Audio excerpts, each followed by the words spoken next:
Hello friends, आज हम बात करेंगे फीमेल्स में हेयर लॉस को लेके। जैसा कि हम जानते हैं कि हेयर लॉस की समस्या ज़्यादा कॉमन होती है मेल पेशेंट्स में, पर फीमेल्स में भी आजकल बहुत ज़्यादा हेयर लॉस की समस्या देखी जाती है और बहुत हद तक हम देखते हैं कि फीमेल्स हेयर लॉस को लेके ज़्यादा परेशान होती हैं इवन मेल्स की तुलना में भी, बिकॉज उनके बालों की लेंथ बहुत ज़्यादा होती है। तो चलिए बात करते हैं कि क्या डिफरेंट टाइप्स के हेयर लॉस होते हैं फीमेल्स में। तो पहला पैटर्न जो देखा जाता है वो है डिफ्यूज़ हेयर लॉस, जिसमें कि हम देखते हैं कि पूरे सर से जनरलाइज्ड हेयर लॉस होता है। फिर एक और हेयर लॉस का पैटर्न है जिसको कहते हैं एलोपेशिया एरिएटा।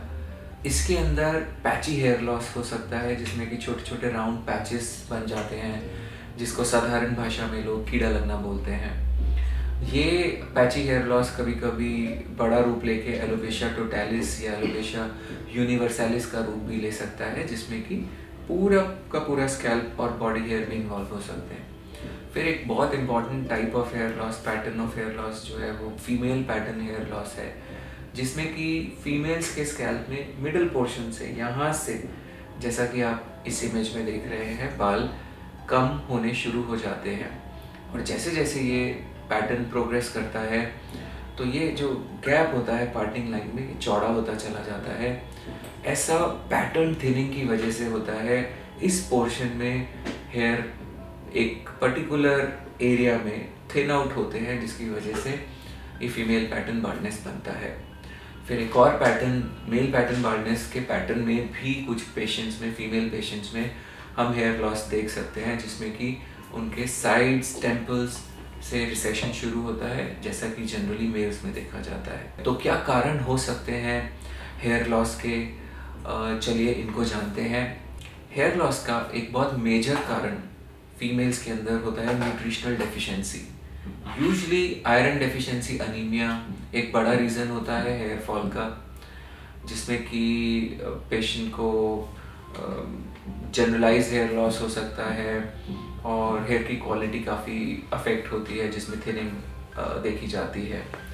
इसके अलावा दूसरा कारण कुछ और न्यूट्रिशनल डेफिशिएंसीज, जैसे बायोटिन और दूसरे वाइटमिन्स की डेफिशिएंसी। आजकल कैल्शियम और विटामिन डी की डेफिशिएंसी भी काफ़ी कॉमनली देखी जाती है, जो कि रिस्पॉन्सिबल हो सकती है आपके हेयर लॉस के लिए। इसके अतिरिक्त जो बहुत मेजर रीज़न हेयर लॉस का होता है वो होता है स्ट्रेस। हेयर लॉस का एक इम्पॉर्टेंट कारण हार्मोनल प्रॉब्लम्स भी हो सकते हैं, जैसे कि काफ़ी कॉमनली थायराइड डिसऑर्डर के अंदर हेयर लॉस देखा जाता है। काफ़ी मरीज़ों के अंदर हेयर लॉस फीमेल्स में आजकल पॉलीसिस्टिक ओवेरियन डिजीज़ या पीसीओडी की वजह से भी होता है, जो कि एक हार्मोनल इम्बैलेंस है, जिसमें कि आपके मेंसेस डिस्टर्ब हो सकते हैं, आपको वेट गेन हो सकता है, फेशियल हेयर ग्रोथ आता है। तो ये भी एक बड़ा रीज़न रहता है हेयर लॉस का, जो कि एक लाइफस्टाइल डिसऑर्डर है। इसके अलावा कुछ harsh shampoos, too much of pressing और मे बी स्ट्रेटनिंग, तो ये जो हार्श केमिकल्स होते हैं ये आपको काफ़ी नुकसान पहुंचा सकते हैं आपके बालों को। तो आपको सावधानी बरतनी चाहिए शैम्पूज़ को चूज़ करते वक्त, हेयर प्रोडक्ट्स को चूज़ करते वक्त, और बहुत ज़्यादा ये स्ट्रेटनिंग और कर्लिंग और इन सब चीज़ों से बचें। एक और प्रकार हेयर लॉस का होता है टीलोजेनिक फ्लूवियम।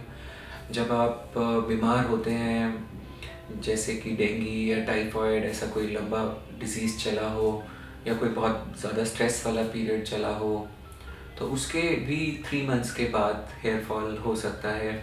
ऐसा पोस्ट डिलीवरी भी देखा जाता है। प्रेगनेंसी के ओवर होने के बाद, डिलीवरी के बाद लगभग 3 मंथ्स के बाद हेयर लॉस काफ़ी तेज़ी से होता है। ये नॉर्मल होता है, इसको बोलते हैं टीलोजेनिक फ्लूवियम।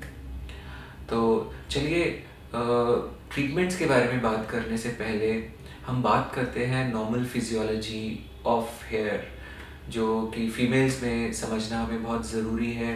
कुछ बेसिक डिफरेंसेस भी होते हैं मेल हेयर लॉस और फीमेल हेयर लॉस में। तो एक दिन में 100 हेयर गिरना नॉर्मल है, ज़रूरी नहीं है कि हम ये सब बालों को देख सकें। कुछ बाल बहुत ही छोटे मिनिएचराइज होकर गिरते हैं तो वो नज़र नहीं आते। अभी मेल्स में अगर 100 हेयर आप देखें और फीमेल के किसी के 100 हेयर देखें, तो जो फीमेल का बाल का वॉल्यूम नज़र आएगा गिरा हुआ, वो बहुत ज़्यादा होगा, बिकॉज लेंथ ऑफ हेयर काफ़ी ज़्यादा है as compare to a male, जिसकी वजह से ये स्केरी होगा और बहुत ज़्यादा डर लग सकता है फीमेल्स को। शायद वो नॉर्मल ही हेयर लॉस हो रहा हो जिसको कि वो बहुत नॉर्मल समझें। एक और बहुत इम्पॉर्टेंट चीज़ कि हेयर लॉस की समस्या हमेशा मेल्स में ज़्यादा पाई जाती है फीमेल्स के कंपैरिजन में। तो इसका जो मेजर रीज़न होता है वो होता है हार्मोनल स्ट्रक्चर आपके बॉडी का। एक मेल के बॉडी में जो हार्मोन्स होते हैं जैसे कि टेस्टोस्टेरोन, डायहाइड्रोटेस्टोस्टेरोन, ये फीमेल्स के बॉडी में नहीं पाए जाते या बहुत ही मामूली संख्या में होते हैं। तो इस वजह से हम देखते हैं कि फीमेल्स जेनेटिकली इम्यून होती हैं, उनमें उस तरीके का पैटर्न पे बाल्डनेस नहीं पाया जाता। तो क्या ट्रीटमेंट करने चाहिए आपको जब आप हेयर लॉस की समस्या से रूबरू हो रहे हैं? तो पहली चीज़, आपको हमेशा कंसल्ट करना चाहिए एक डर्मेटोलॉजिस्ट को, क्योंकि चीज़ें इतनी कमर्शलाइज हो चुकी है। इतने सारे ऐसे सेंटर्स हैं जो क्लेम करते हैं आपके हेयर के परमानेंट क्योर को, जिसमें कि बहुत कुछ हो सकती हैं चीज़ें, और ये सेंटर्स जो है they are not run by doctors. एक क्वालिफाइड डर्मेटोलॉजिस्ट ही आपके बालों की समस्या का समाधान कर सकते हैं। तो फाइनल मैसेज ये है कि अगर आप हेयर लॉस की समस्या से जूझ रही हैं तो आपको एक डर्मेटोलॉजिस्ट को कंसल्ट करना चाहिए। यदि आप इस तरह की और इन्फॉर्मेशन चाहते हैं तो आप सब्सक्राइब कर सकते हैं हमारे चैनल को। आप मुझे फॉलो कर सकते हैं फेसबुक पर और ट्विटर पर। Thank you, love yourself, stay blessed.